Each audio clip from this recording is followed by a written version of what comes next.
The sun hung low in the sky, casting long shadows over the bustling streets of downtown Chicago. It was one of those cold winter afternoons where the air felt sharp against your skin, no matter how many layers you wore.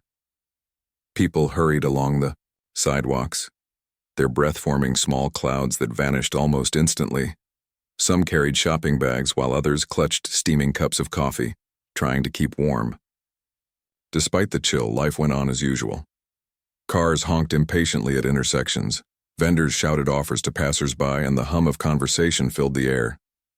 Among the crowd was Jake Miller, a young man in his early 20s who seemed completely unfazed by the cold. He walked with a swagger, his hands shoved deep into the pockets of his black leather jacket. His dark hair was slightly messy, and his face bore an expression of arrogance that made people instinctively avoid eye contact with him. Jake wasn't particularly tall or muscular, but there was something about him, an aura of menace, that made others uneasy.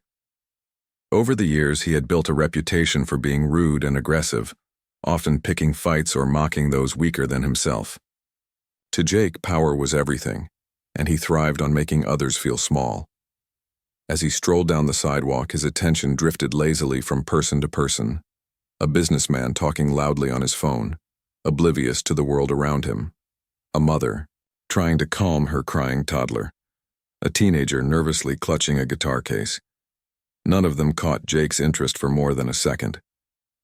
But then, just ahead of him, he spotted someone who did. A frail elderly woman struggling to carry a heavy bag of groceries. She shuffled slowly, leaning heavily on a cane with each step. Her gray hair peeked out from beneath a woolen hat, and her coat looked worn but clean. Jake smirked. This could be fun. Without hesitation, he quickened his pace until he was right behind her. Then, with a sudden burst of energy, he bumped into her shoulder hard enough to make her stumble. The force of the impact sent her grocery bag tumbling to the ground, its contents spilling everywhere. Oranges rolled across the icy pavement, cans clattered loudly, and a loaf of bread landed near a puddle of melted snow. The woman gasped, her hands flying to her mouth as she stared at the mess before her. "Oh dear," she muttered under her breath, her voice trembling. "Oh no." Jake didn't even bother to stop. Instead, he turned to face her, a sneer spreading across his lips. "Watch where you're going, old lady," he said loudly, loud enough for nearby pedestrians to hear. "You're slowing everyone down." Mrs. Evelyn Harper, the elderly woman, blinked up at him, clearly startled. Her pale blue eyes were wide with confusion and fear. I'm sorry," she stammered, bending down awkwardly to retrieve her scattered belongings. "I didn't mean to—" "Yeah, whatever," Jake interrupted, cutting her off mid-sentence.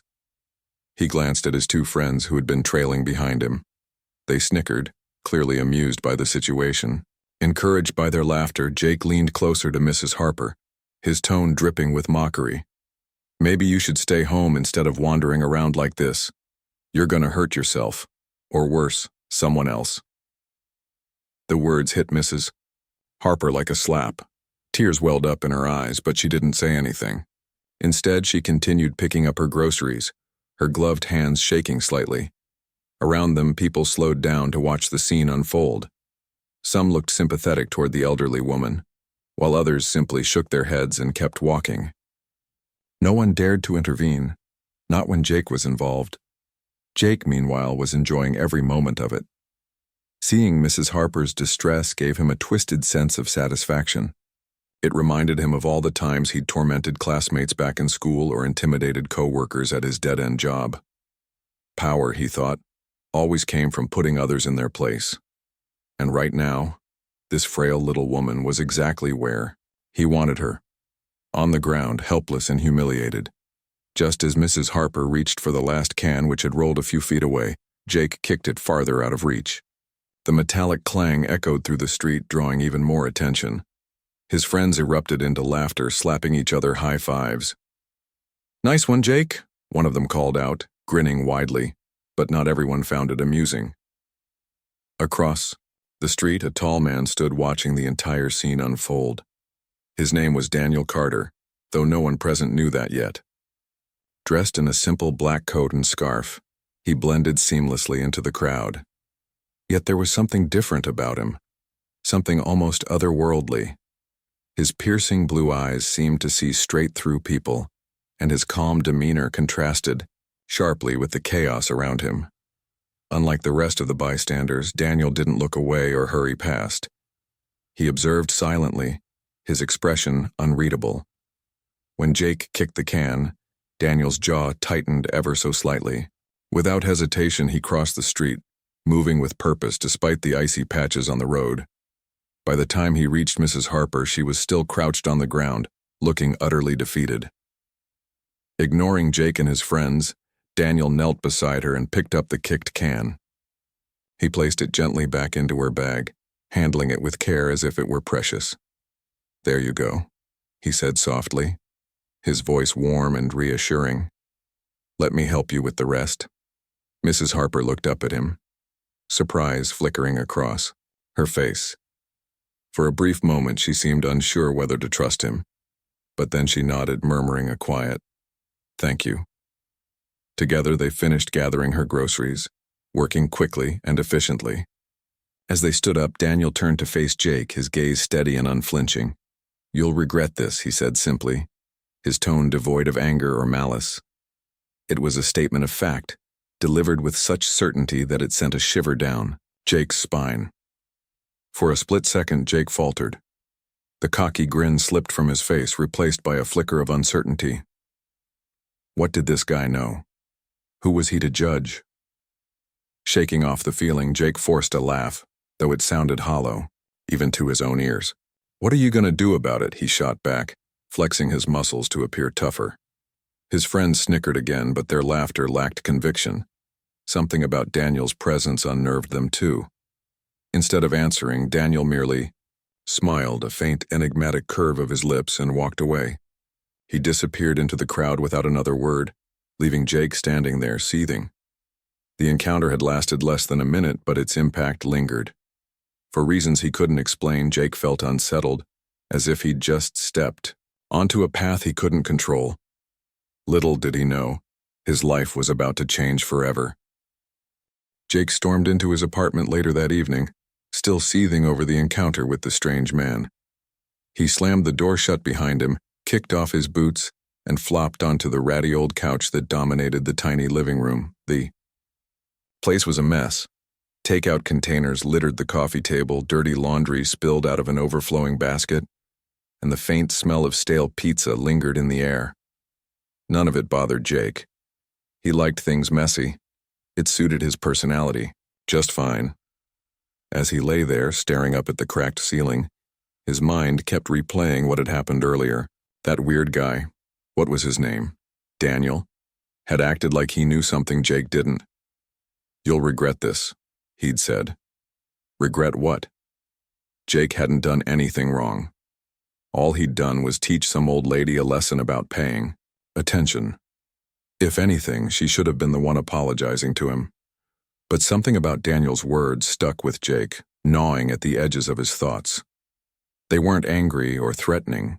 They were calm, almost matter-of-fact, like he was stating a universal truth. And those eyes, those piercing blue eyes that seemed to look straight through you, Jake shuddered involuntarily, shaking his head to clear the image from his mind. To distract himself, he grabbed his phone from the side table and started scrolling through social media. Memes, selfies, sports highlights, all the usual stuff, popped up on his feed. But no matter how hard he tried to focus, he couldn't shake the feeling that something wasn't right.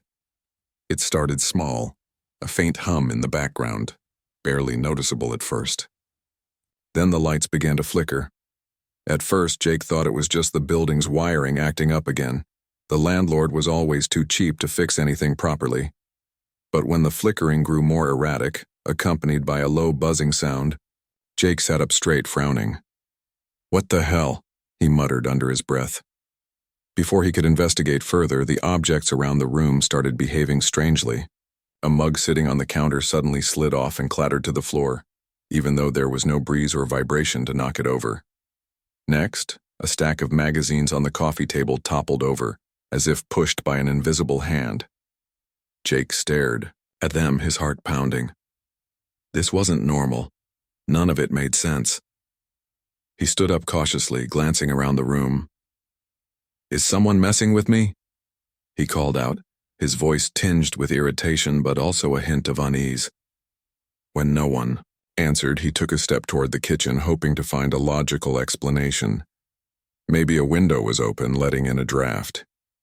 Or maybe, before he could finish the thought, a book flew off the shelf behind him and landed at his feet with a loud thud. Jake spun around, his pulse racing. "Okay, this isn't funny," he shouted, his bravado masking the fear creeping into his chest. He backed away slowly, his eyes darting between the floating objects in the corners of the room. Something, or someone, was definitely here with him. Just as panic began to set in, the chaos stopped abruptly. The light steadied, the buzzing ceased, and everything fell silent. For a moment, Jake wondered if he'd imagined the whole thing. But then, from the shadows in the far corner of the room, a figure emerged. It was Daniel. Jake froze, his mouth hanging open in disbelief. How did you get in here?" he stammered, glancing toward the locked door. There was no way Daniel could have entered without breaking in, and yet here he was, standing calmly as if nothing unusual had happened. "Don't need doors," Daniel replied simply, his tone calm and measured. He stepped closer, his piercing blue eyes locking onto Jake's. "Not anymore." "What the hell are you talking about?" Jake demanded, trying to sound tough despite the tremor in his voice. "Who are you?" Daniel didn't answer immediately. Instead, he tilted his head slightly, studying Jake as if he were an interesting specimen under a microscope. Finally, he spoke. "My name is Daniel Carter. I'm part of an interdimensional group tasked with teaching humans humility and compassion. Your actions today caught our attention." Jake blinked, unsure whether to laugh or scream. "Interdimensional group? Are you serious? You're nuts." Daniel ignored the insult. "You may not believe me now, but you will soon enough. By harassing Mrs. Harper, you crossed a line. Actions have consequences, Jake, and yours are about to catch up with you." Jake scoffed, crossing his arms defensively. "Yeah? Like what? What are you gonna do, huh? Teach me a lesson? Go ahead, try it. I'm not scared of you." For a moment, Daniel said nothing. Then, with a slight nod, he raised his hand. Instantly, the room plunged into darkness. Jake gasped, stumbling backward until he hit the wall. "Hey, cut it out!" he yelled, waving his arms wildly in front of him. But before he could say anything else, a blinding flash of light engulfed him, and everything went black. When Jake opened his eyes again, he found himself lying on the floor of his apartment. The lights were back on, and everything appeared normal, as if nothing strange had ever happened. Slowly, he climbed to his feet, rubbing his temples. Had it all been a dream? A hallucination brought on by stress or lack of sleep? He glanced around the room, half expecting to see Daniel lurking in the shadows, but the mysterious man was gone. Relieved, Jake let out a shaky laugh. "Crazy bastard," he muttered, running a hand through his hair. "Probably just some homeless guy trying to freak me out." With that, he plopped back down on the couch, determined to put the bizarre incident out of his mind. But deep down, he couldn't shake the feeling that something bigger was at play, something he didn't fully understand, and maybe never would. Unbeknownst to Jake, Daniel was already planning his next move. From his vantage point in another dimension, he watched the young man intently, waiting for the perfect moment to strike. Teaching Jake a lesson wouldn't be easy, but Daniel was patient. After all, true growth rarely came quickly, or painlessly, and so, the stage was set for Jake's journey, one that would force him to confront not only his actions but also the person he'd become.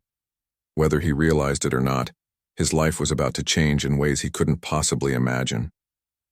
When Jake woke up the next morning, or at least what felt like morning, he immediately knew something was wrong. For one thing, his bed felt different, harder, smaller, and when he tried to sit up, his joints ached as if they hadn't been used in years. Groaning, he swung his legs over the side of the mattress and planted his feet firmly on the cold floor. That's when he noticed his hands.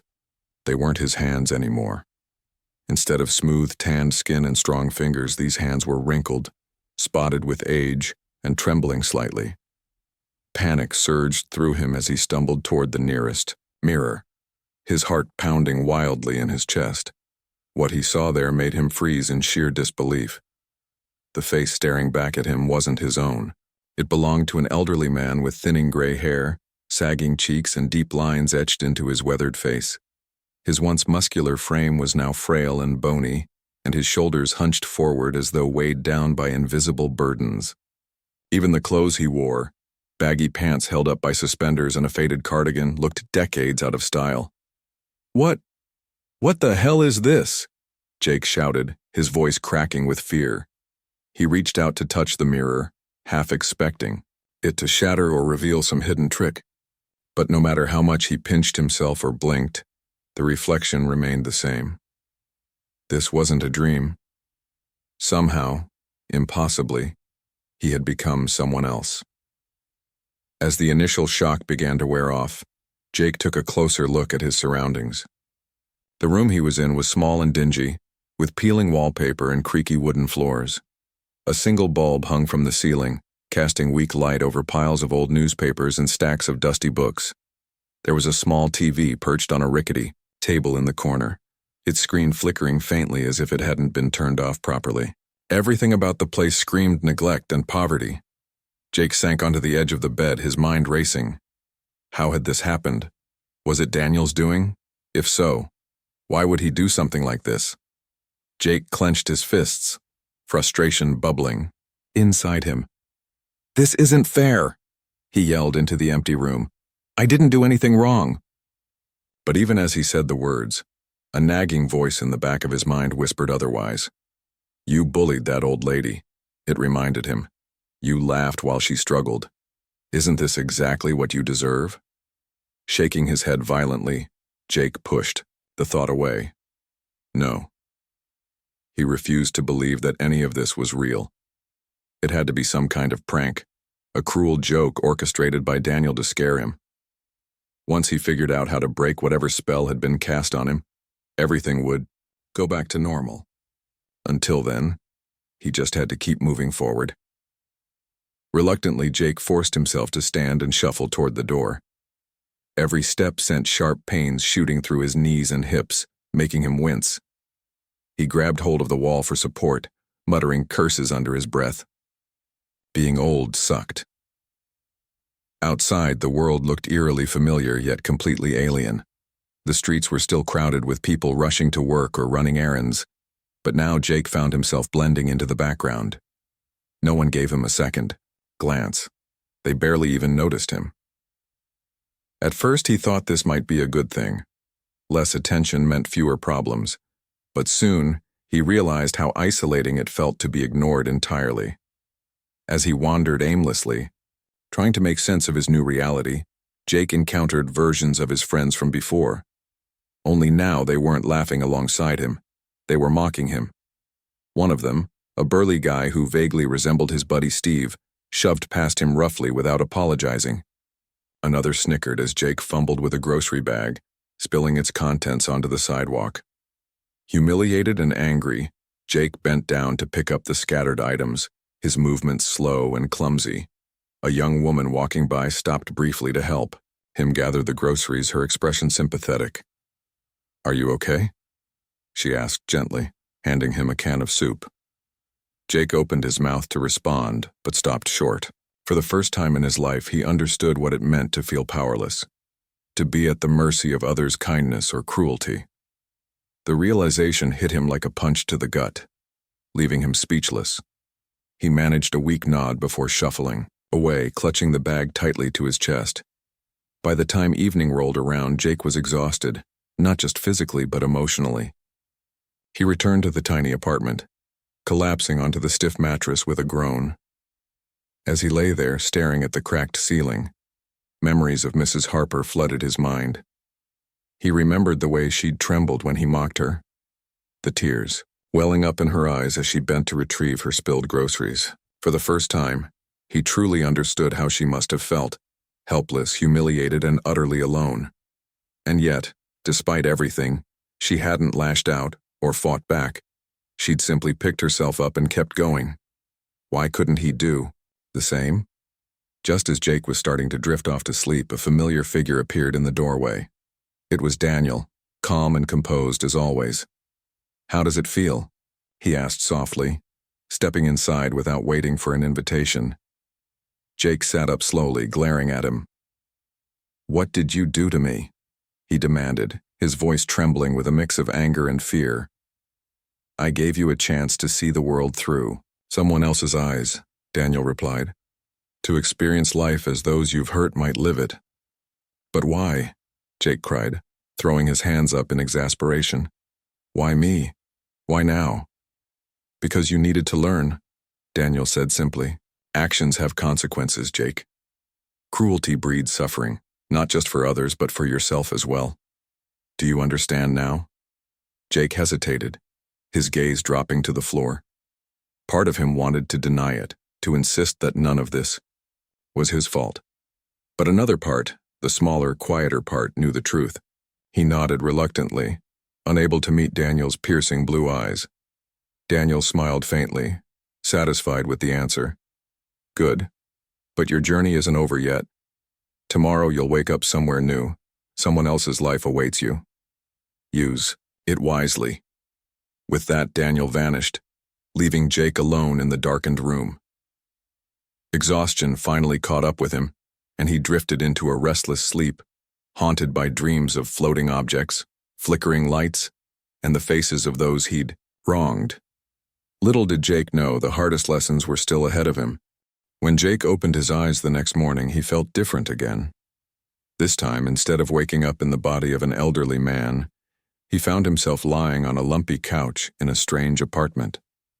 Everything around him was unfamiliar. The faded, floral-patterned cushions beneath him, the chipped paint on the walls, and the faint smell of mildew lingering in the air. It took him a moment to realize that not only had his surroundings changed, but so had his body. He scrambled off the couch and ran to the nearest mirror, his heart racing. Staring back at him was the face of a child, pale, freckled, and framed by messy brown hair. His hands were small and pudgy, his arms skinny and covered in tiny scratches.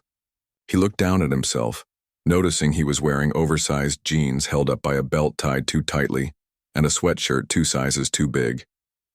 Jake's mind reeled. "No way," he whispered, his voice high-pitched and squeaky. "This can't be real." But it was. Somehow Daniel had done it again. He'd thrown Jake into yet another life. This one even more chaotic and confusing than the last. As he explored the cramped apartment, Jake quickly pieced together the basics of his new reality. He was living in poverty, sharing the tiny space with a mother who worked long hours at multiple jobs just to keep food on the table. Bills were piled high on the kitchen counter, and there was an eviction notice taped to the front door. Toys were scarce, and most of the furniture looked like it had been scavenged from thrift stores or dumpsters. The place wasn't dirty exactly, but it was clear that no one had the time or energy to make it feel like home. The hardest part, though, wasn't the physical environment. It was the loneliness. At school, Jake quickly discovered that being poor made you a target. Kids teased him relentlessly for his shabby clothes and secondhand shoes. They called him names like trash and loser, laughing whenever he tried to defend himself. Even teachers seemed to overlook him, assuming he wouldn't amount to much because of where he came from. Every day felt like a battle. Jake hated going to school, dreading the endless taunts and jeers. Sometimes he would hide in the bathroom during lunch pretending to be sick, just to avoid facing the other kids. Other times he would lash out in anger, yelling or throwing punches, when someone pushed him too far. But fighting back only made things worse. It earned him trips to the principal's office and lectures about how he needed to control his temper. Despite all this, Jake began to notice something surprising. Not everyone treated him badly. There were a few classmates, a shy girl named Lily and a quiet boy named Sam, who occasionally offered him kindness. Once, when Jake forgot his lunch money, Lily slipped him half of her sandwich without saying a word. Another time, Sam shared his pencil after Jake broke his own during a test. These small acts of generosity stood out sharply against the cruelty he faced daily, leaving a lasting impression on him. At first, Jake didn't know what to do with these moments of kindness. They confused him, making him feel awkward and unsure. After all, he was used to pushing people away before they could hurt him. But slowly, almost imperceptibly, something inside him began to shift. He started paying attention to the people around him, not just the bullies, but also the ones who struggled silently, hiding their pain behind fake smiles or stoic expressions. He saw echoes of his own suffering in their eyes and realized that he wasn't alone. One particularly rough afternoon, Jake found himself cornered by a group of older boys after school. They surrounded him near the playground, sneering and calling him names. Jake clenched his fists, ready to fight back, but before he could throw a punch, a voice interrupted them. "Leave him alone," shouted a scrawny kid named Max, stepping between Jake and the bullies. Max was smaller than the rest of them, with glasses that sat crookedly on his nose and a backpack nearly as big as he was. But despite his size, he stood tall, glaring defiantly at the older boys. "Pick on someone your own size." For a moment, the bullies hesitated, caught off guard by Max's unexpected bravery. Then, with a few muttered insults, they turned and walked away, leaving Jake and Max standing there in stunned silence. "Thanks," Jake mumbled, staring at the ground. He wasn't used to being defended, especially not by someone else who was often picked on. "No problem," Max replied with a shrug. "We've got to stick together, right?" Those simple words stuck with Jake long after the incident was over. For the first time in his life, he understood what it meant to have someone's back and what it meant to stand up for others, even when it was scary or inconvenient. Over the next few days, he began trying to pay it forward. When he saw a younger student being bullied in the hallway, he stepped in and told the aggressors to stop. When a classmate dropped her books, he bent down to help her pick them up. Each act of kindness felt strange and unfamiliar, but also good. But Jake's transformation wasn't complete yet. Deep down, he still carried the weight of his past, actions, the arrogance, the cruelty, the selfishness that had defined him for so long. And Daniel knew it. From his vantage point in another dimension, he watched Jake closely, waiting for the perfect moment to push him further. That moment came sooner than expected. One evening, as Jake sat alone in the cramped apartment, struggling to finish his homework by the dim light of a flickering lamp, Daniel appeared suddenly, materializing out of thin air. Jake jumped, nearly knocking over the lamp in surprise. "Whoa!" he exclaimed, clutching his chest. "Don't scare me like that." Daniel didn't apologize. Instead, he crossed his arms and studied Jake carefully. "You're learning," he said finally, his tone neutral. "But you're not done yet." "I'm trying, okay?" Jake snapped, frustration creeping into his voice. "Isn't that enough?" "It's a start," Daniel admitted. "But true change requires more than just good intentions. You need to prove that you've truly changed, not just for yourself, but for others." Before Jake could respond, the world around him dissolved into darkness once again. When the light returned, he found himself back in his original body, standing on the same Chicago street where everything had begun. Across the road, Mrs. Evelyn Harper shuffled along, carrying her grocery bag. Just like before, she stumbled, slightly, scattering her items across the icy pavement. Jake froze, his breath catching in his throat. This was it, the final test. Would he repeat his mistakes, or would he show that he'd learned his lesson? For a long moment, he hesitated, torn between the person he used to be and the person he wanted to become. Then, taking a deep breath, he stepped forward and knelt beside Mrs. Harper, helping her gather her groceries. She looked up at him in surprise, her eyes wide with gratitude. "Thank you, young man," she said softly, her voice trembling with emotion. Jake smiled faintly, feeling a warmth spread through his chest that he hadn't felt in years. Maybe, just maybe, he was finally on the right path.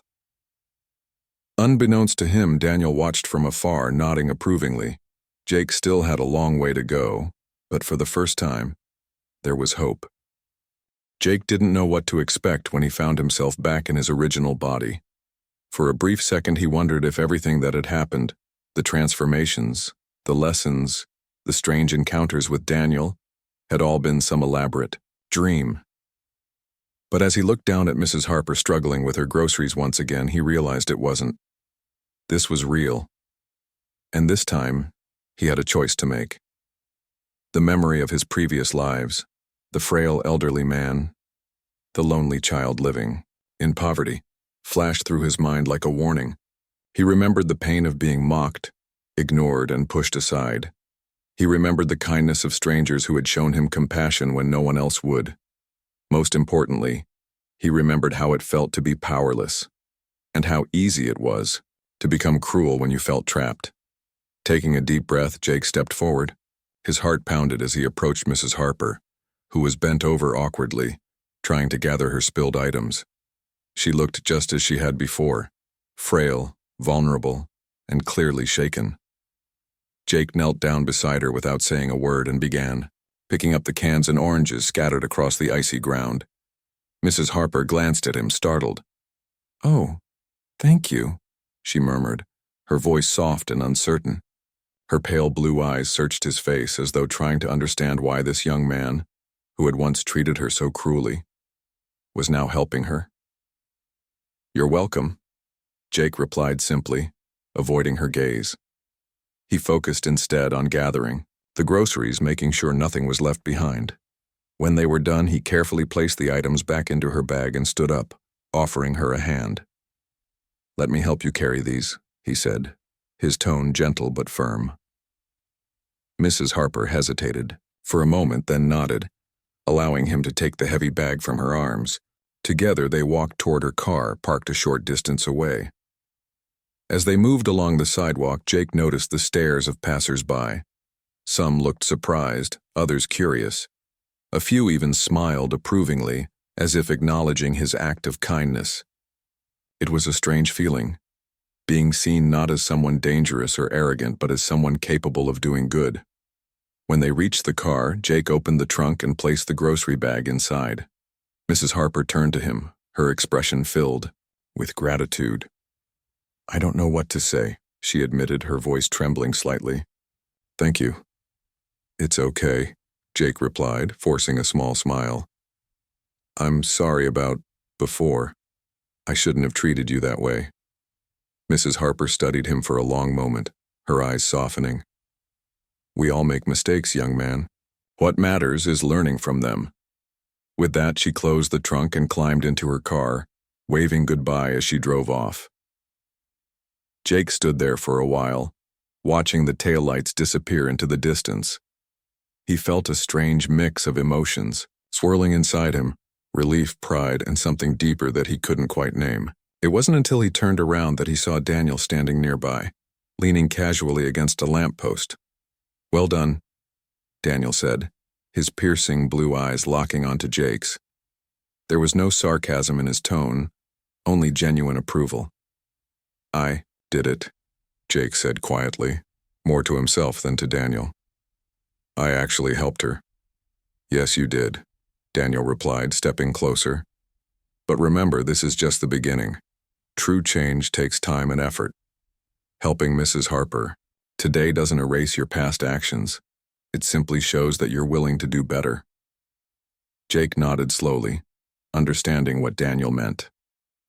He couldn't undo the harm he'd caused, but he could work to make amends and ensure he never repeated those mistakes. It wouldn't be easy. Old habits died hard, and there would undoubtedly be moments when his temper got the best of him. But for the first time in his life, Jake felt determined to try. "So, what happens now?" Jake asked, looking at Daniel expectantly. "That's up to you," Daniel said with a faint smile.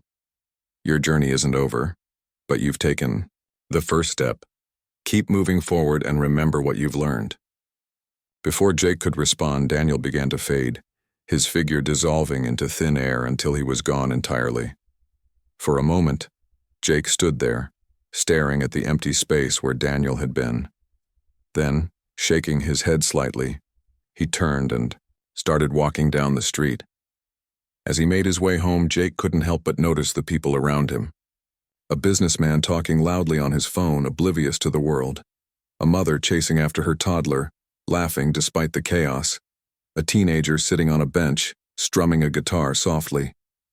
Each person seemed to carry their own struggles and joys, hidden beneath the surface.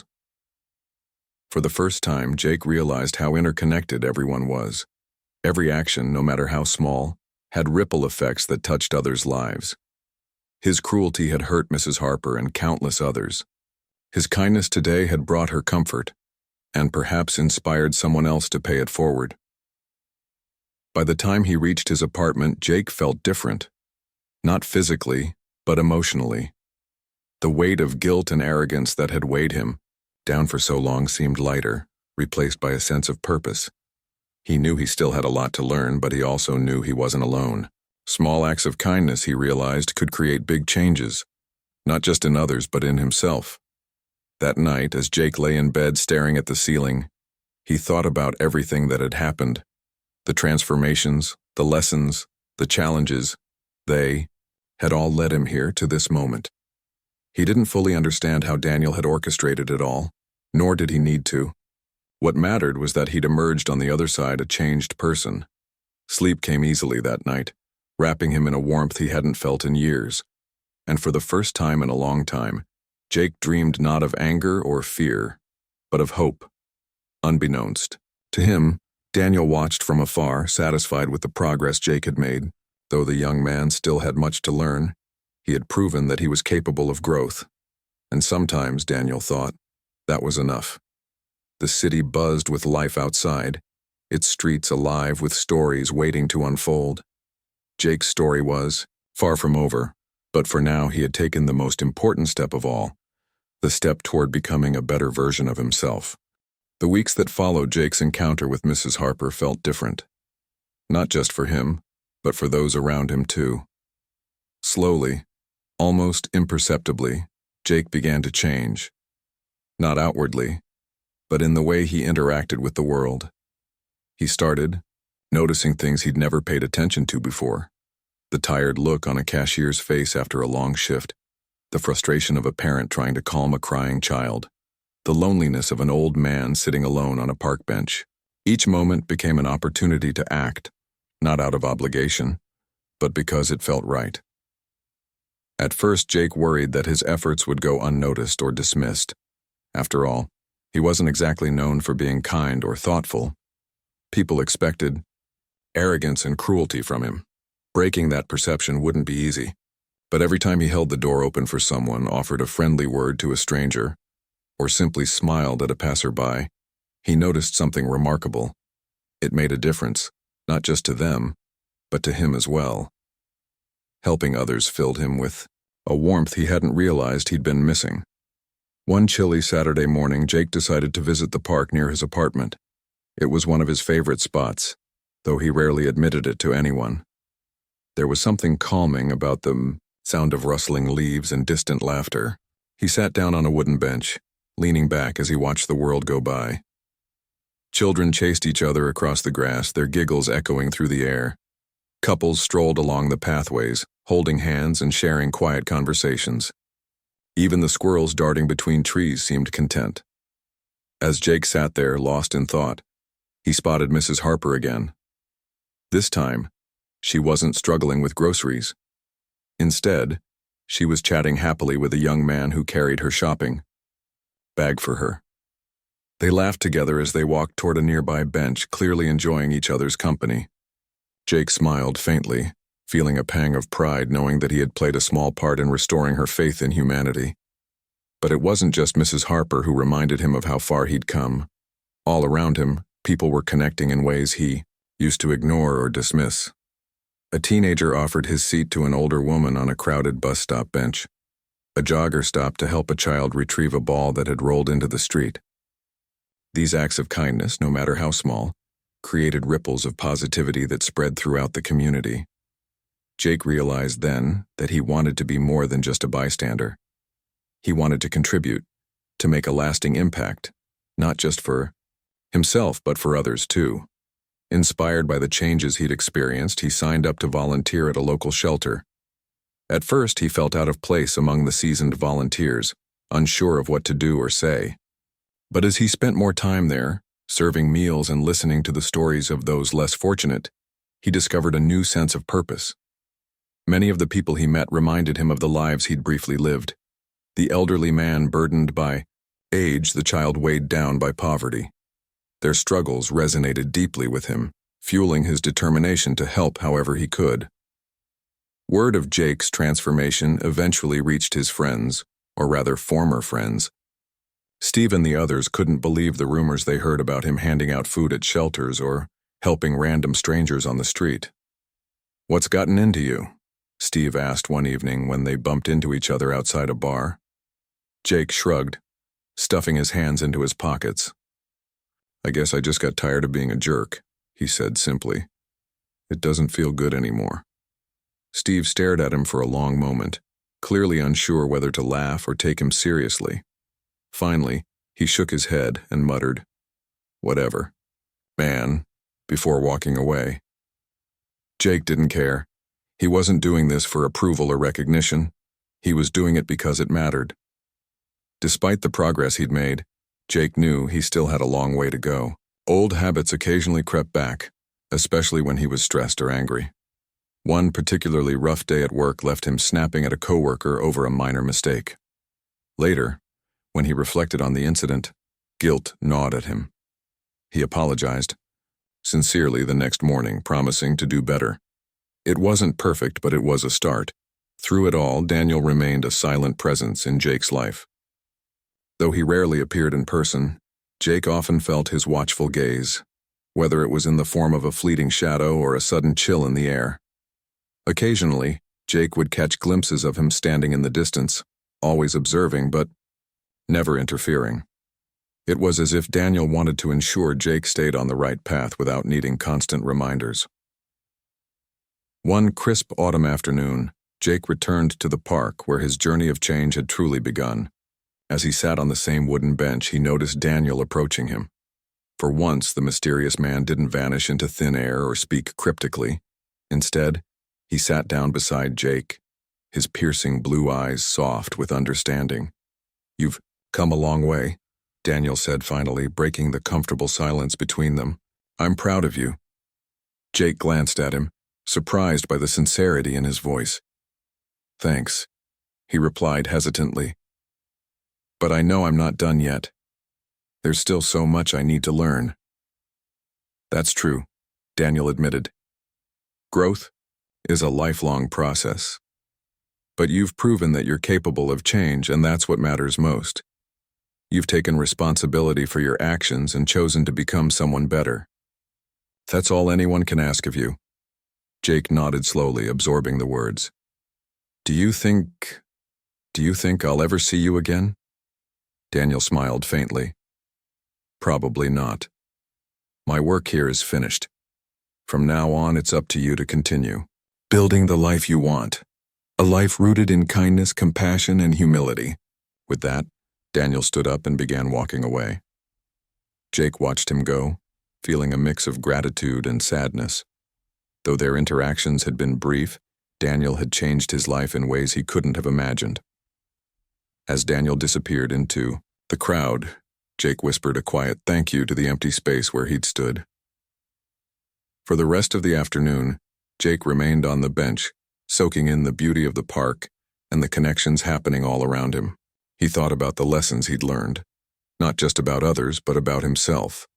He wasn't perfect, and he likely never would be. But perfection wasn't the goal. Growth was.